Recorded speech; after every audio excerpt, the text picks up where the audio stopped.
Bismillahirrahmanirrahim. Alhamdulillahirabbil alamin. Nasta'inuhu wa nastaghfiruh wa na'udzu billahi min syururi anfusina wa sayyiati a'malina. May yahdihillahu fala mudhillalah wa may yudhlil fala hadiyalah. Asyhadu an la ilaha illallah wa asyhadu anna Muhammadar Rasulullah.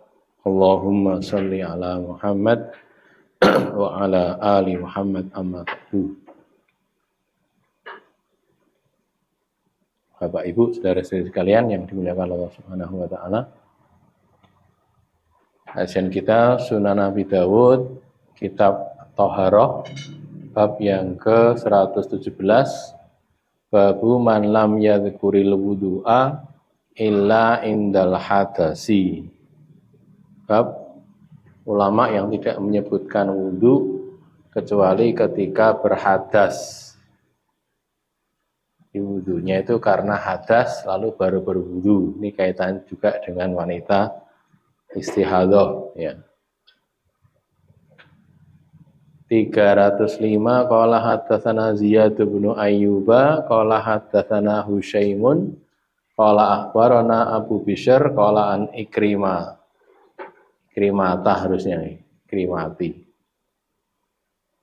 An Ikrimata dari Ikrimah anna Ummu Habibah binta Jahas, bahwasanya Ummu Habibah bin Jahas ustuhidat, mengalami istihadah. Fa amaraha, maka memerintahkan kepadanya, menyuruh dia siapa? An-Nabiyyu sallallahu alaihi wasallam antantadhiro ayyama aqra'iha, supaya dia menunggu pada hari-hari haidnya itu, ya tidak sholat, tidak puasa pada hari-hari haidnya. Summa taghtasilu, kemudian dia mandi, wa tusolli, dan dia sholat. Sudah selesai hari-hari haidnya, mandi dan sholat. Fa'in ro'at syai'an min dzalika, dan jika dia melihat sesuatu dari itu, ini nanti dzalikanya diartikan hadas ya, sedikit hadas, apa keluar angin atau mungkin BAK atau BAB gitu. Tawaddo'at, maka dia berwudu, wa sholat, dan dia sholat.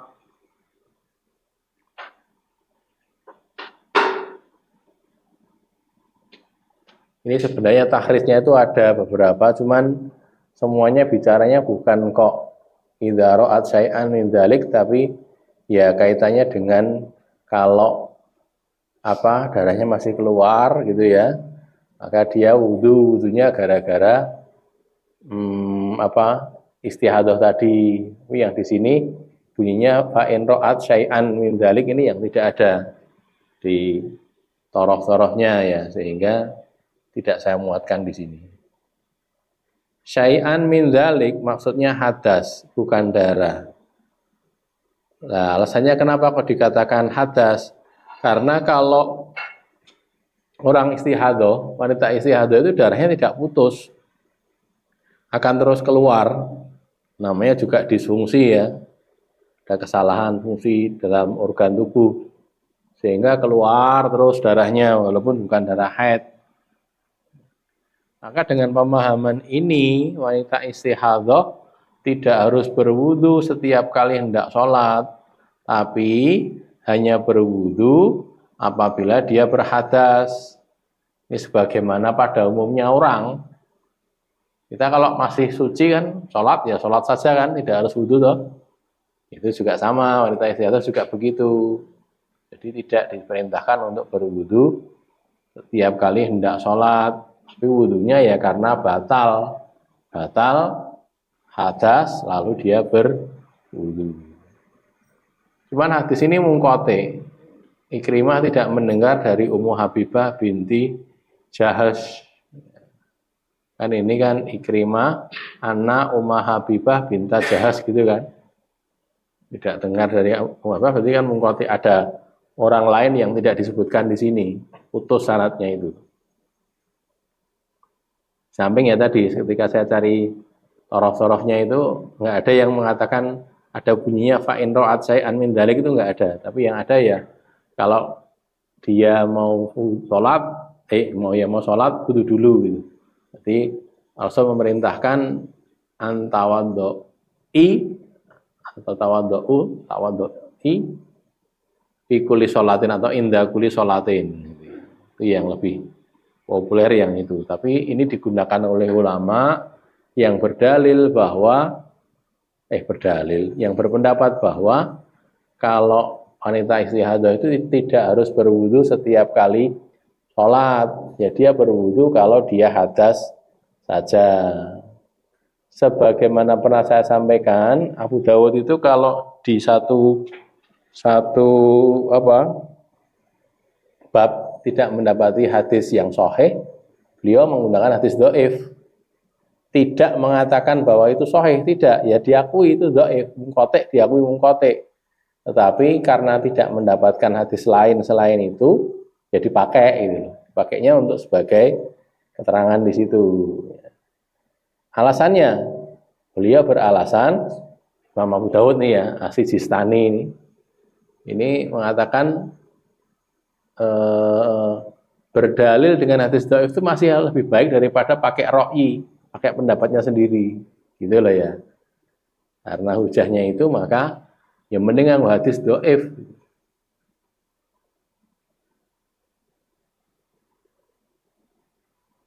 Jangan ada orang ngimpi itu ya. Jadi konon malah seorang orang Arab, orang Habib atau malah Iyai Ustadz. Jadi dia nerangkan hadis gitu, mengatakan ini dhaif. Nah, ini dhaif, memang dhaif hadisnya itu. Terus dia ngimpi ketemu Nabi katanya. Ngimpi ketemu Nabi itu Nabi ngomong gini nih. Hadisi ya waladi walau kana dhaifan. Tenan orang ya. Artinya ngimpinya itu tenan Nabi bukan itu loh. Tapi nggak gitu. Itu hadisku, ayah anakku. Meskipun itu dhaif gitu. Hadis ya waladi walau kana dhaifan. Terus habis itu katanya dia tidak lagi mendoifkan hadis. Karena omongin gitu sama Nabi katanya loh ya. Masalahnya orang ngimpi itu nggih, ora iso dienggo dalil kok nggih. Wong ngimpi. Mungkin Nabi tenan kok. Ya menurutmu Nabi tenan ning ya tenane ya mbuh. Tapi ora. Gitu ya. 306 qala dasana Abdul Malik ibni Syuaib qala dasana Abdullah ibnu Wahab qala akhbarana Al-Lais an Rabi'ata annahu kana yara bahwasanya dia bahwasanya dia tidak memandang, tidak melihat alal mustahadhati wajib atas wanita istihadah wudu tidak memandang wajibnya wudu bagi wanita istihadah inda kulli sholatin setiap kali hendak sholat illa kecuali ayyusibaha bahwasanya mengenai dia hadasun hadas ghairud dami selain darah. Yang darah itu tidak dianggap hadas, itu memang terus keluar. Fatawadhu lalu dia berwudu. Jadi kalau batal apa buang angin atau buang air ya berarti berwudu karena batalnya wudu bukan karena kedudukannya sebagai wanita istihadah. Qala Abu Dawud hadza qaulu Malik yakni Ibnu Anas, Malik bin Anas, Imam Malik itu loh ya. Menyusun kitab Muwatta itu. Ini pendapatnya Imam Malik bin Anas. Yang pertama ini maktu bukan hadis. Ini perkataan Rabi'ah itu tabi'in. Jadi karena dia itu maktu tidak mengandang begitu, tentunya dia pakai hujah ya, cuma di sini tidak disebutkan hujahnya. Ya mungkin hadis yang tadi. Ibnu Abdul Bar menyatakan bahwa pada hadis riwayat Malik dalam kitab Muwatta tidak ada sebutan wudu untuk setiap sholat sebagai kewajiban yang harus dikerjakan oleh wanita istihadah. Seperti yang di bab kemarin ya, ulama yang memandang bahwa wanita istihadah itu harus wudu setiap sholat, batal wudu, gitu loh. Ada lagi yang sebelumnya lagi kan harus mandi kan itu tuh ya. Jadi yang paling berat itu mandi setiap kali sholat atau mandi untuk 2 sholat.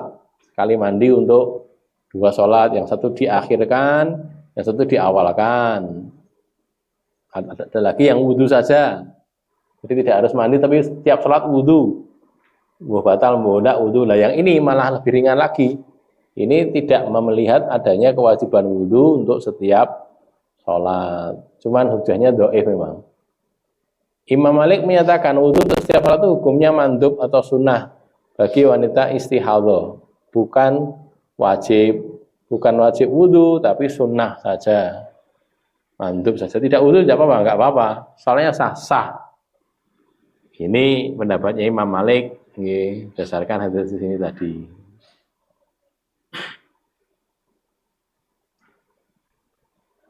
Ada pertanyaan sebelum lanjut? Ayat 118 babun fil mar'ati tarol kudrota wa sufrota ba'da tuhri. Bab tentang perempuan mar'ah yang tarol kudroh, melihat keruh. Kudroh itu kekeruhan, wa sufroh dan kekuning-kuningan. Ba'da tuhri sesudah suci. Maksudnya, maaf, kemaluannya itu mengeluarkan cairan yang keruh, kuning-kuning gitu. Padahal dia sudah suci dari haidnya atau dari nifasnya. 307 qala hadatsana Musa ibnu Ismaila qala akhbarana Hamadun qala an Qatadata qala an Ummil Hudzail qala an Ummi Atiyata wa kanat bay'atin Nabiyya sallallahu alaihi wasallam, dan adalah Ummu Atiyah itu berbaiat pada Nabi, ikut baiat pada Nabi sallallahu alaihi wasallam.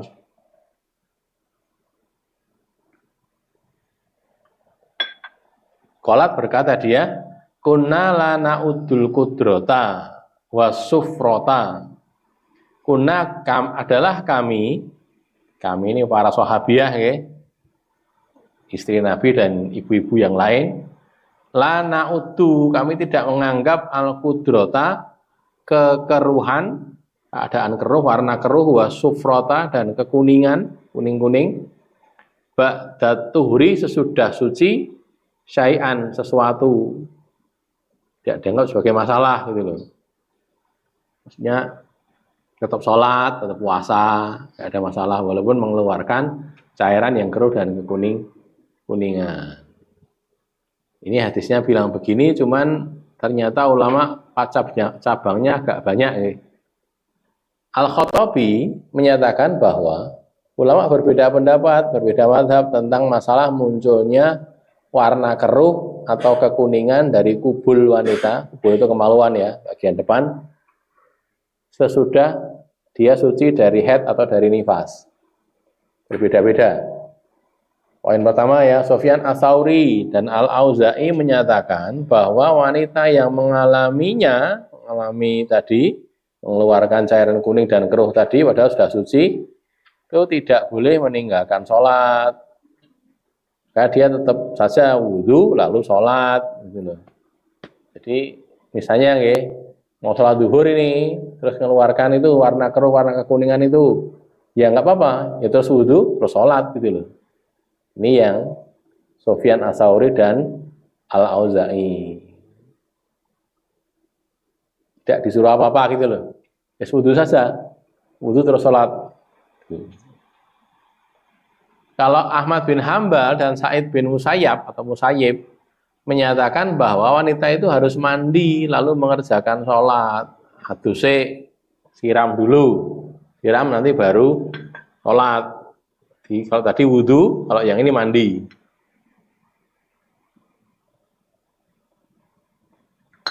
Kalau Imam Abu Hanifah, Imam Hanafi menyatakan bahwa bila wanita itu melihat kekeruhan atau kekuningan itu sehari atau 2 hari, atau belum sampai 10 hari dari berhentinya darah haidnya, dari berhentinya darah haidnya keluar, maka berarti dia masih haid. Jangan bersuci dulu sampai benar-benar bersih. Nah, yang sudah kelewat tadi gimana? Sudah sholat? Ya nggak apa-apa, sudah kelewat. tapi kemudian itu dianggap haid sehingga dia terus berhenti sholat lagi gitu loh. Gini nih anu nggih, kita kok mau detail-detail mengada-ada, tapi dialami memang salahnya. Jadi ulama ini kan bukan mengada-ada, tapi itu terjadi terus ditanyakan itu loh. Mereka istihad dengan ada satu-satunya ada tapi nggak detail kan ya. Terus piye iki? Istihadlah dengan ilmunya, gitu loh ya. Bukan mengada-ada, karena memang betul ada kejadian hal-hal yang seperti itu. Jadi head berhenti, kemudian keluar lagi gitu loh. Ya, sudah sempat sholat ini, sudah sempat sholat, tapi kemudian keluar lagi lah. Bagaimana ini? Gitu kan? Sebagian ulama mazhab Syafi'i mengatakan bila darah kekeruan atau kekuningan itu muncul sebelum 15 hari sejak berakhirnya masa haid, kebiasaannya maka itu adalah darah haid. Tadi 10 hari kalau Abu Hanifah ya. Kalau ini 15 hari.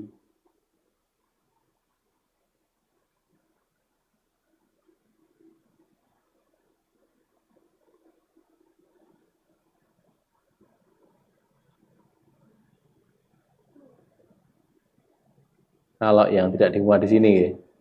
Di fikih nanti kita dapati nek ragu-ragu itu dinteni sik itu.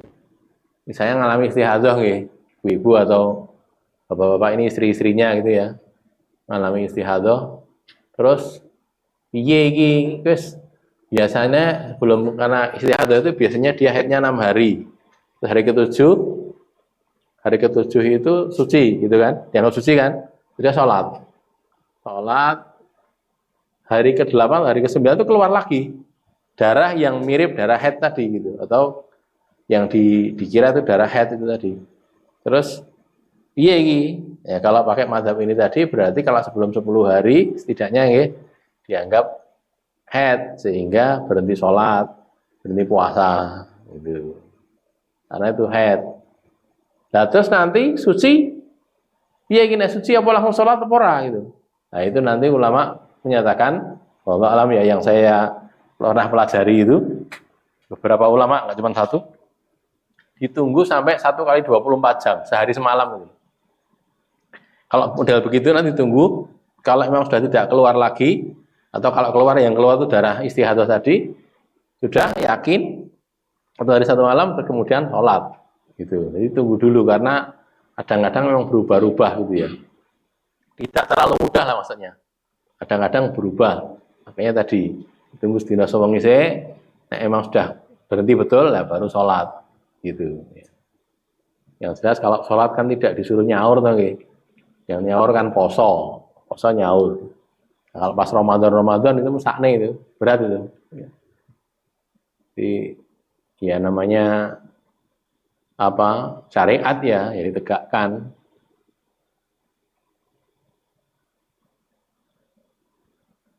Kalau sing lanang-lanang kan paling poso, jebule wis id kan itu ya.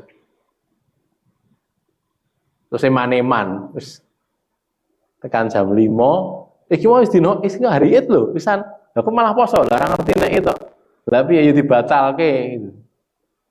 Sik tak anteni buka ya malah dosa no, salat id kok. Harusnya salat id ya harusnya buka dari tadi, cuman kan telat ya.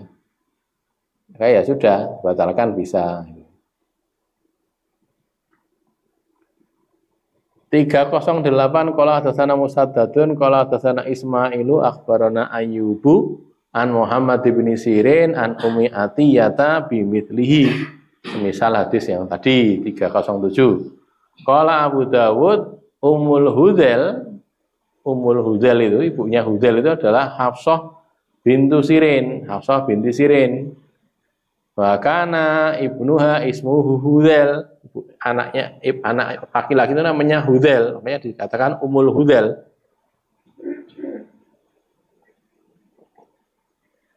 Wa ismu zaujiha dan nama suaminya adalah Abdurrahman. Jadi Hudzail bin Abdurrahman gitu ya. Anak ibunya namanya Hafsah binti Sirin sehingga julukannya Ummul Hudzail. Keterangan Ummul Hudzail adalah Hafsah binti Sirin.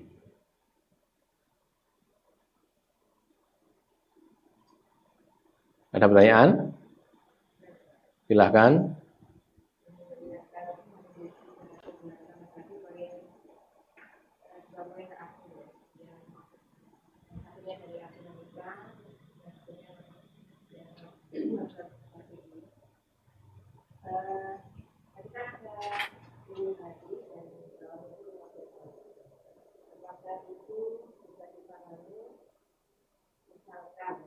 Dia biasanya ada 8 hari dan itu 8.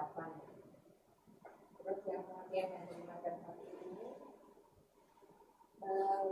meskipun sudah dalam bahasa biasa 8 hari itu masih harus di luar ini tadi yang untuk ringan tadi nanti termasuk dianggap head.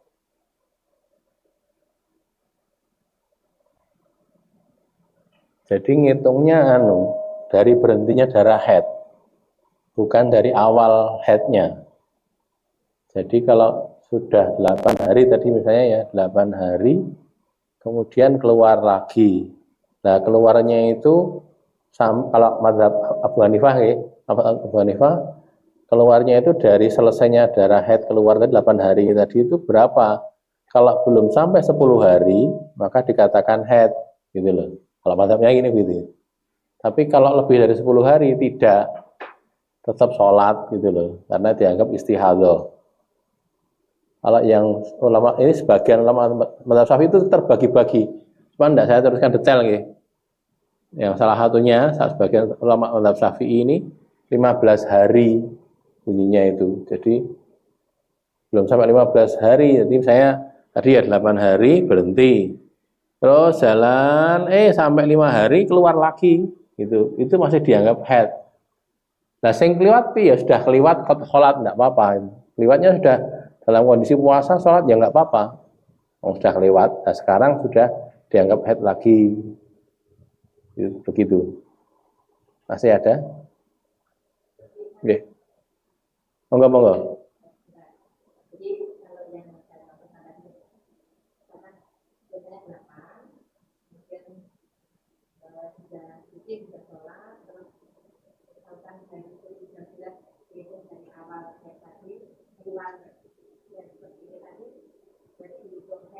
Ya, hitung head.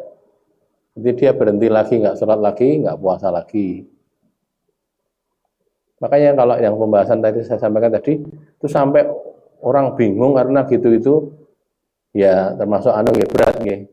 Terus tadi akhirnya ulama mereka menyatakan tadi di tenisik, nah kalau memang model begitu di tenisik ini berhenti, jangan langsung sholat, ditunggu sampai 24 jam, 1 hari 1 malam.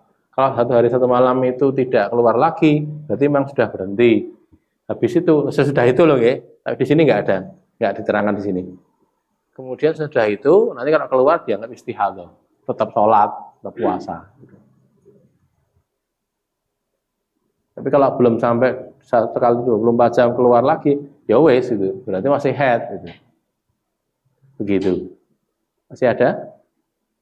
Monggo, Pak. Bawari. Ya. Imam Ahmad ya. Iya, betul. Ya, mandi itu yang dikenal dalam syariat mandi junub itu.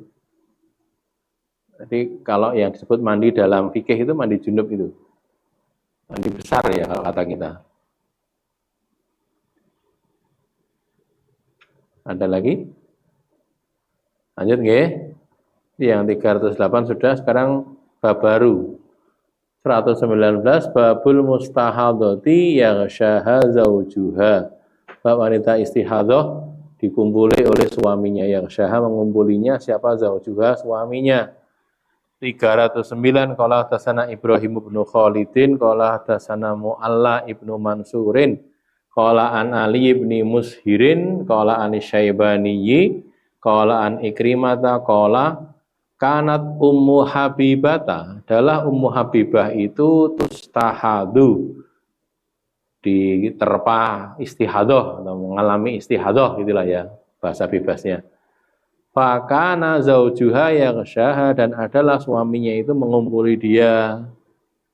Qala Abu Dawud berkata, wa qala Yahya ibnu Ma'in itu ya, Yahya bin Ma'in, Mu'alla sikotun, Mu'alla itu sikot, dengan ada Tadi toh di depan tadi kan ada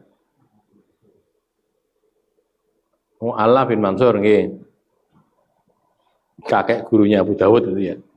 Wa kana Ahmad bin Hambal adalah Ahmad bin Hambal la yarwi anhu, tidak meriwayatkan dari Mu'alla, enggak mau. Kenapa? Li annahu kana yang duru fir ro'i, karena dia itu meriwayatkan hadis sesuai ro'inya saja. Yang cocok dengan pendapatnya dia riwayatkan. Itu menurut Ahmad gitu, itu tidak layak diriwayatkan gitu. Salah terus saya salah nih. Meriwayatkan harusnya. Nanti di torofnya ada 310 sesudah ini, dan di Sunan Kubro Baihaqi. Ummu Habibah binti Jahas itu adalah istri Abdurrahman bin Auf. Auf punya istri, salah satunya adalah Ummu Habibah ini. Wanita istihadah itu boleh dikumpuli oleh suaminya karena istihadah bukan haid dan bukan nifas. Nah, kedudukannya berbeda, boleh dikumpuli oleh suaminya. Kedudukan wanita istihadah sebagaimana wanita suci, hanya saja ada syariat khusus untuk dia berkaitan dengan sholat dan bersuci untuk sholatnya. Bagaimana itu ya? Tadi beda-beda tadi, karena hadisnya memang macam-macam. Ada yang harus mandi, ada yang harus wudhu, ada yang tidak harus apa-apa. Ya, biasa saja.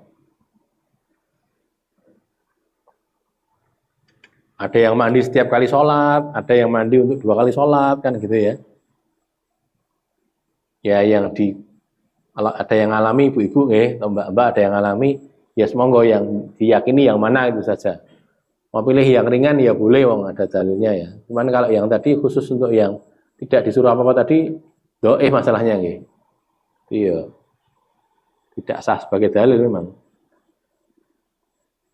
310 qala hadatsana Ahmad bin Suraij Ar-Raziyu qala akhbarana Abdullah bin Jaham qala hadatsana Amr bin Abi Qais an Asimin an Ikrimata an Hamnata binti Jahas, dari Hamnah binti Jahas. Anaha, bahwasanya dia itu kanat adalah dia mustahadatan, wanita istihadah. Wa kana zaujuha yujami'uha, dan adalah suaminya itu mengumpuli dia, menyetubuhinya. Hadis ini dipersoalkan karena Ikrimah itu tidak mendengar atau tidak ditanyakan gitu loh. Pokrungus kok Hamnah pora, tahu berguru, punya guru Hamnah apa tidak gitu. Ikrimah ini. Ini Ikrimah Maula bin Abbas nggih. Hamnah binti Jahas adalah istri Tolhah bin Ubaidillah. Kalau Ummu Habibah binti Jahas istrinya Abdurrahman bin Auf. Kalau Zainab binti Jahas istrinya Nabi gitu. Jadi sak sedulur ini binti Jahas kabeh. Kebetulan juga do keneng istihadah itu. Sak sedulur ini Ummu Habibah ada Hamnah itu kena istihadah. Lalu jadi istrinya Nabi yang Zainab istrinya Nabi, kalau Hamnah istrinya Tolha, kalau Ummu Habibah istrinya Abdurrahman bin Auf. Wanita istihadah boleh disetubui oleh suaminya. Darah istihadah berbeda hukumnya dengan darah haid atau nifas. Maka wanita yang mengalaminya juga berbeda hukumnya dengan wanita haid atau wanita nifas. Karena beda, hukumnya juga beda.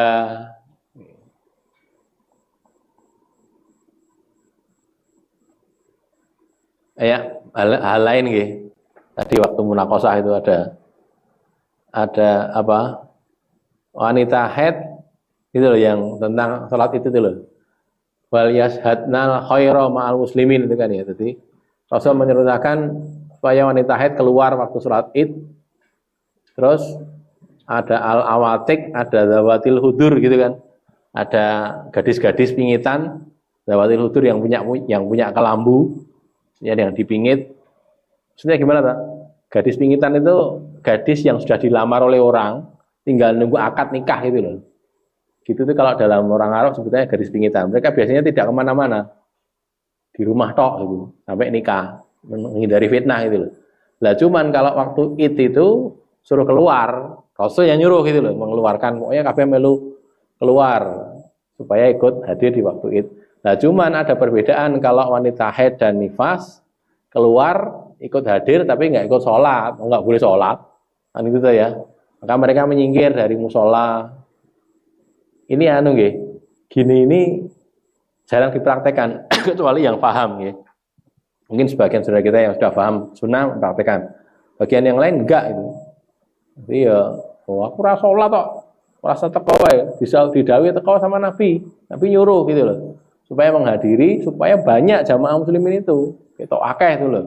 Memang hari raya kan ya, Idul Fitri maupun Idul Adha, tetapi tidak ikut sholat, makanya disiapkan tempat, gitu.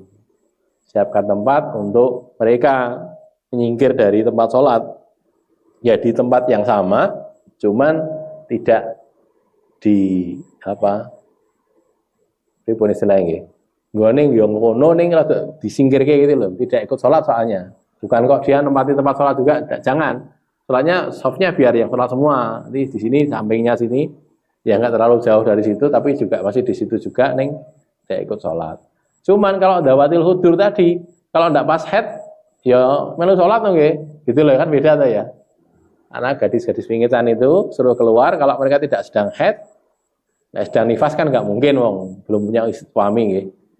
Jadi kalau mereka tidak sedang head, ya mereka juga ikut sholat. Itu bedanya di situ. Nah, di sini tadi ya, darah istihadah berbeda hukum dengan darah haid atau nifas, maka wanita yang mengalaminya juga berbeda hukumnya dengan wanita haid dan nifas. Wanita haid dan nifas tidak boleh dikumpuli oleh suaminya. Kalau wanita istihadah boleh.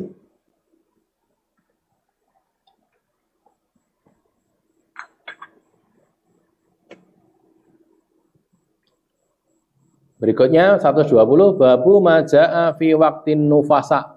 Bab berita, kalau maja'afi itu artinya berita.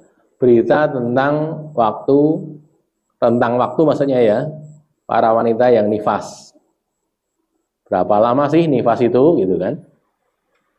311 sekolah atasana Ahmad bin Yunus, sekolah akhbarana Zuhairun, sekolah atasana Ali bin Abil A'la, sekolah an Nabi Sahal, sekolah an Musah. Musah ini nama seorang perempuan. An Ummi Salamah, dari Ummu Salamah, qalat, dia berkata, kanatin nufasa'u, adalah para wanita nifas, wanita-wanita yang mengalami nifas ala ahdi Rasulillah, pada masa Rasulullah Shallallahu Alaihi Wasallam. Maksudnya Rasul masih sugeng, masih hidup waktu itu. Masa Rasulullah itu kan Rasul masih hidup maksudnya.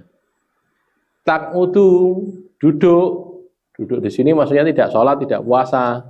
Ba'da nifasiha, sesudah nifasnya itu arba'ina yauman, 40 hari, au arba'ina lailatan, atau 40 malam. Wa kunna, dan adalah kami para wanita yang mengalami nifas itu, natli fi wujuhinal warsa, kami melumuri, mengoleskan pada wajah kami itu waras. Nanti ada keterangannya ya. Takni yang dimaksud minal kalaf, disebabkan karena bagian dari kalaf. Musah dulu ya, Musah itu adalah wanita yang jadi ibunya Busah. Anaknya namanya Busah, ibunya namanya Musah. Ad-Daraqutni menyatakan bahwa Musah tidak dikenal keadaannya, sehingga tidak diketahui cacatnya, dan tidak dikenal meriwayatkan hadis kecuali hadis ini. Di sini saja. Nah, tapi itu dibantah oleh ulama namanya Badrul Munir. Al Badrul Munir nama seorang ulama membantah Daraqutni tadi.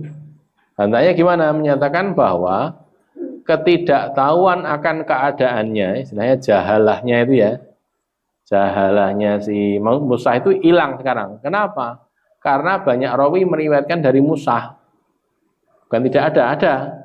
Tadi kan tidak dikatakan kecuali hadis ini kan, hadis sisi tok, ternyata enggak. Yakni Kasir bin Ziyad, ada Hakam bin Utaibah, ada Zaid bin Ali bin Husain, dan yang lain. Muhammad bin Ubaidillah al-Azrami juga meriwayatkan dari Hasan, dari Musa. Hasan al-Basri maksudnya ya, Hasan al-Basri dari Musa.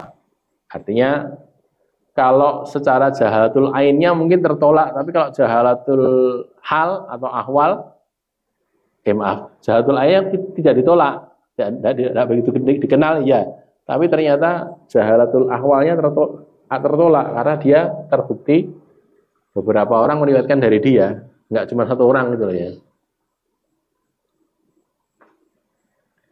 Nifas adalah darah yang keluar dari kubul perempuan, kemaluan, segera setelah dia melahirkan anaknya.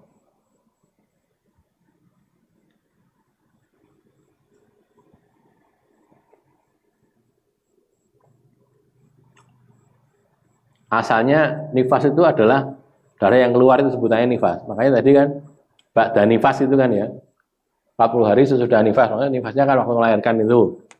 Ketika seorang perempuan melahirkan anak itu dia sebut nifas. Wanita nifas adalah wanita yang melahirkan anak, bayi maksudnya. Hadis ini menjadi dalil bahwa hukum nifas tetap melekat pada diri wanita yang melahirkan anaknya selama 40 hari, terhitung sejak hari dia melahirkan itu. Apabila wanita nifas melihat bahwa dirinya sudah suci sehari sebelum 40-nya, 39, maka dia suci. Nanti secara umum ya, ini juga pembahasan tidak pernah selesai ya, artinya nanti memang terbagi dua ulama itu. Ada yang menyatakan pokoknya harus 40 hari, ada yang mengatakan sampai suci. Ada kejadian di masa Rasulullah itu, seorang wanita melahirkan anak, nifas, tapi cuma sehari tok. Kejadian itu. Sehingga, ini bagaimana ini? Kan gitu kan? Karena sudah tidak mengeluarkan darah lagi. Misalnya dihitung tidak sehari, terus ditunggu lagi sampai 24 jam tadi ya, 1 kali 24 jam, tidak keluar juga. Berarti sudah selesai. Sudah selesai, berarti ya sholat. Tetapi bagi ulama yang menyatakan nifas itu harus 40 hari atau kalaupun kurang ya 39 hari tadi ya, itu ya berarti ya 40 hari gitu loh. Entah ini 40 dino. Jadi gini ya, yang berpendapat 40 hari itu walaupun nanti sudah 40 hari masih keluar, itu dikatakan istihadah gitu. Disebut istihadah karena sudah 40 hari. Tapi kalau ini juga di kelompok ini juga, ini kelompok kanan ini ya, ini 40 hari ini. Ulama yang mana 40 hari. Karena dia konsisten dengan pendapatnya, pokoknya itu petang-petang dino, atau setidaknya tadi 39 hari lah. Tanggal dino atau 39. Terus dia suci, orang suci, artinya keluar atau tidak lagi, darahnya itu tetap dianggap selesai 40 hari itu. Gitu ya. Nanti kalau keluar lagi dianggap istihadah. Tetapi juga sebaliknya, di kelompok kanan ini kalau dia suci sebelum 40 hari, ya nunggu 40 hari gitu loh. Karena emang ya keyakinannya 40 hari, sehingga nunggu 40 hari suci ya dianggap belum sholat, belum puasa sampai 40 hari tadi.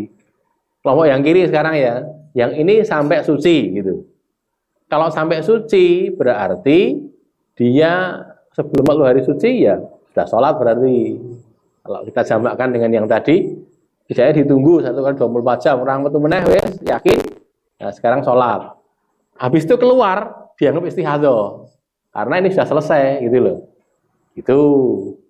Tetapi juga, di kelompok kiri tadi juga, nanti kalau dia, karena sampai selesai, sampai seperti itu, walaupun sudah 40 hari, durung mandek, ya tetap dianggap haid ini, nifas ini. Kenapa? Karena bilangnya bukan 40 hari tapi sampai suci gitu loh.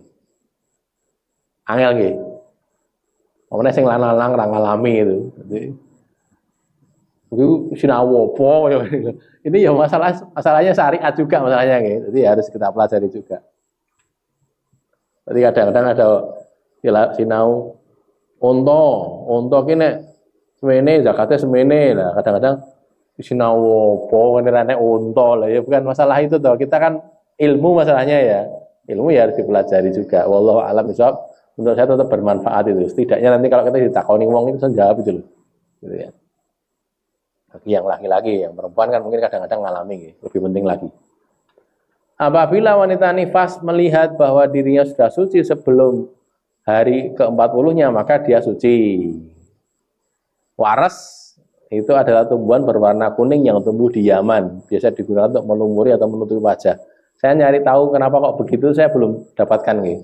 Mungkin barangkali ada yang tahu kok tidak begitu, atau sekedar apa memberi alamat bahwa dia masih nifas atau bagaimana, saya tidak tahu, belum bisa jawab kalau ditanyai masalah itu. Kalaf adalah jenis warna antara hitam dan merah, yakni merah keruh yang mendominasi permukaan wajah seperti wijen. Jadi ditutupi gitu pakai waras tadi sehingga wajahnya itu kelihatan tertutup gitu. Jadi tujuannya apa? Saya belum dapatkan keterangan. Apakah sekedar tanda atau bagaimana ya? Kalau mau dianggap tanda, Rasul kan pernah nyuruh juga istri-istri beliau kalau sedang haid itu memberi tanda itu. Rasul kan kadang-kadang nggak tahu tuh ya. Kalau ketemu Rasulullah tetap harus pakai sarung, misalnya gitu loh ya. Karena memberitahu bahwa dia sedang haid, atau kalau zaman dulu sebelumnya malah pakai baju khusus. Baju wanita haid itu ada sendiri gitu loh. Sehingga tahu suaminya, oh ini sedang haid. Wallahu alam, apakah begitu? Saya tidak tahu, karena saya nyoba nyari tahu di kitab-kitab syarah kok belum dapat. 312 terakhir untuk sesi ini ya. Hadatsana Al Hasan Ibnu Yahya qala barana Muhammad ibnu Hatim yakni Hubbi. Muhammad bin Hatim itu Hubbi. Hadatsana Abdullah ibnu Mubarak qala an Yunusa ibni Nafi'in an Kasir ibni Ziyad qala hadatsatni al-Azdiyatu, menceritakan kepadaku wanita al-Azdi. Azdi itu nama kabilah ya, yakni Musah. Lah ini Musah itu al-Azdiyah dari suku Azdi. Qala dia berkata, hajjatu, aku tuh haji. Atakhautu ala Ummi Salamah, lalu aku masuk ke pada Ummu Salamah. Ini maksudnya ketemu gitu loh ya. Mungkin kan di kemah itu, di tenda. Ummu Salamah di situ, terus dia nemuin Ummu Salamah. Fakultu, lalu aku bertanya, berkata, ya Ummal Mukminin, wahai ibunya orang-orang beriman, wahai Ummul Mukminin. Karena istri Nabi kan Ummul Mukminin ya. Inna Samurah bin Jundub, sesungguhnya Samurah bin Jundub itu ya'murun nisa, menyuruh kaum wanita, yakdina sholat al-mahid, mereka mengqadha, mengganti sholatnya waktu haid. Waktu haid deben haid ping pira berapa hari? Nah, kamu qadha itu kata Samurah bin Jundub kepada kaum wanita. Faqalat, Aisyah menjawab, ya Aisyah lagi siapa? Ummu Salamah menjawab, layak dina, mereka tidak disuruh mengqadha kok, enggak kok. Kanatil mar'atu min nisa'in Nabi, adalah seorang perempuan dari wanita-wanitanya Nabi, istri Nabi. Nisa itu bisa istri, bisa budak ya.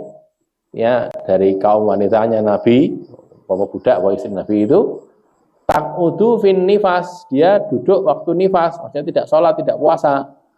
Dalam urusan nifas arba'ina lailatan, 40 malam.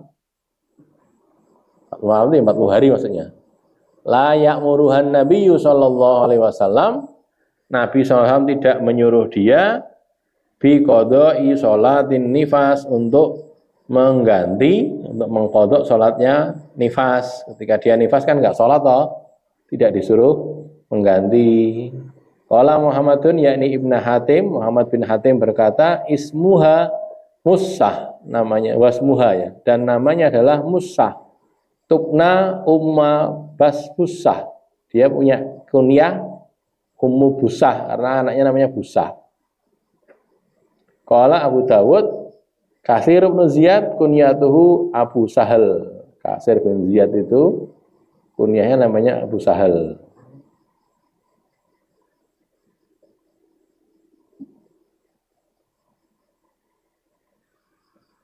Ini kejadiannya gini, Samurah bin Jundub itu waktu haji itu nyuruh perempuan itu, kamu tinggalkan sholat waktu haid itu, kamu ganti dijoli sholatnya itu gitu.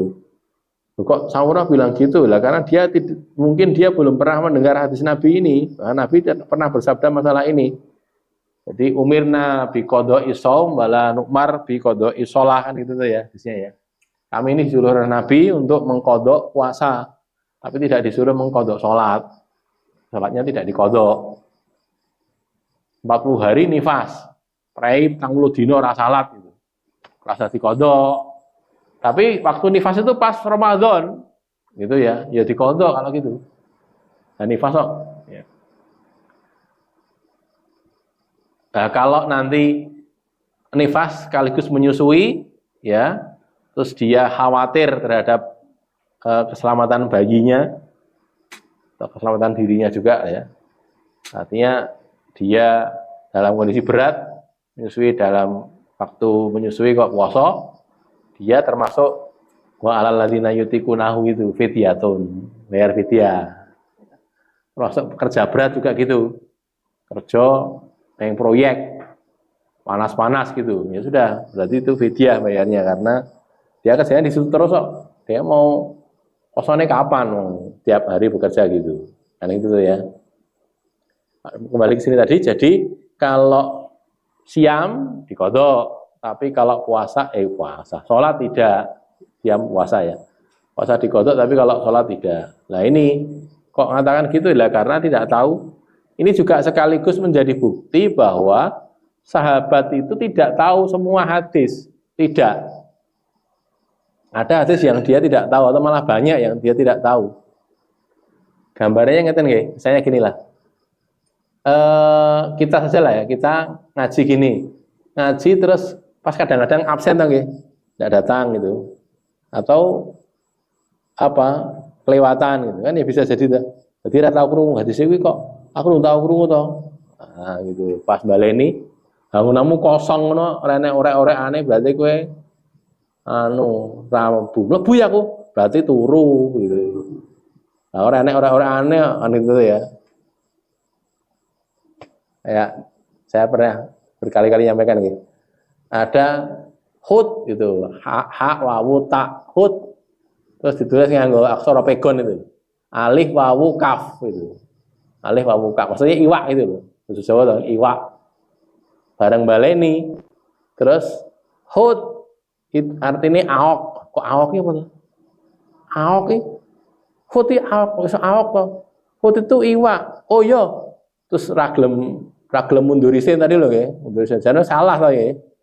Wong sing nulis dhewe iwa alif wawu kaf. Tapi dia bacanya aok. Terus baru yang ngomong, "Oh iya, neng segoro ke enek iwak jenenge aok." Oh, ngawur itu tadi. Raglem. Enggak kok ini salah tapi ngeyel.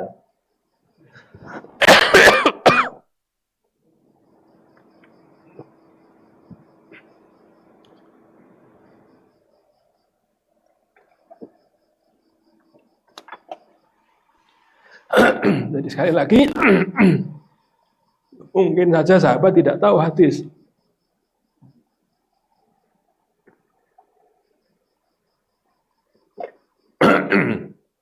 Orang-orang sebelumnya sesudahnya malah mungkin tahu lebih banyak. Sangat mungkin terjadi ini. Apalagi kita sekarang ini, kita tahu lebih banyak hadis daripada umat ulama dahulu. Sangat mungkin banget gitu loh. Artinya kok mazhabnya imam ini kok orang hadis atau kayak Imam Abu Hanifah misalnya ya, yang sering dikatakan ahlu ro'i itu kan. Kita bayangkan Imam Hanafi, Imam Abu Hanifah itu tabi'in. Di masa beliau ini kitab hadis sudah ada, belum ada. Belum disusun kitab hadis. Terus beliau punya guru ya. Gurunya menerangkan hadis iya, tapi kan terbatas. Gurunya ini punya meriwayatkan hadis sekian, ini sekian, kan terbatas sedikit sekali gitu loh. Beda ketika hadis sudah ditulis, Musnad Ahmad misalnya ada 40.000 lebih ya hadis ya, itu ada hadis gitu, wong bisa moco gitu, sinau iso. Lah ini tidak ada, sehingga ya tidak tahu, sehingga beliau berdasarkan Quran saja, kebanyakannya gitu loh. Nah kalau kemudian beliau ijtihad, iki hadis eneng kok istihad iki Imam Abu Hanifah. Lah orang ngerti kok, enggak tahu kok itu. Sampai beliau wafat itu tidak tahu hadis itu gitu loh. Sehingga ya beliau beristihad seperti itu. Nah, gitu lah ya. Jadi kita harus memahami begitu. Jangan kemudian Iki piye to imam orang mudeng hadis. Loh, bukan orang mudeng, enggak sampai kepada beliau gitu loh, enggak sampai. Hadis itu tadi. Sahabat juga gitu. Mosok sahabat ngangkon kodok sholat ki piye to orang mudeng lah. Maka diterangkan di sini mungkin karena Samurah itu tidak tahu. Sesudah itu tentunya dibenarkan, dikoreksi gitu loh ya. Maka ini tadi ada koreksi dari para wanita tadi, kok begitu toh? Saya kok belum pernah dengar. Maka tanya kepada Ummu Salamah. Ummu Salamah kemudian menerangkan, oh dia belum tahu itu salah, harusnya tidak disuruh qadha. Sampai di sini ada pertanyaan? Cukup nggih? Qul qouli hadza astaghfirullah li wa lakum alhamdulillahirabbil alamin.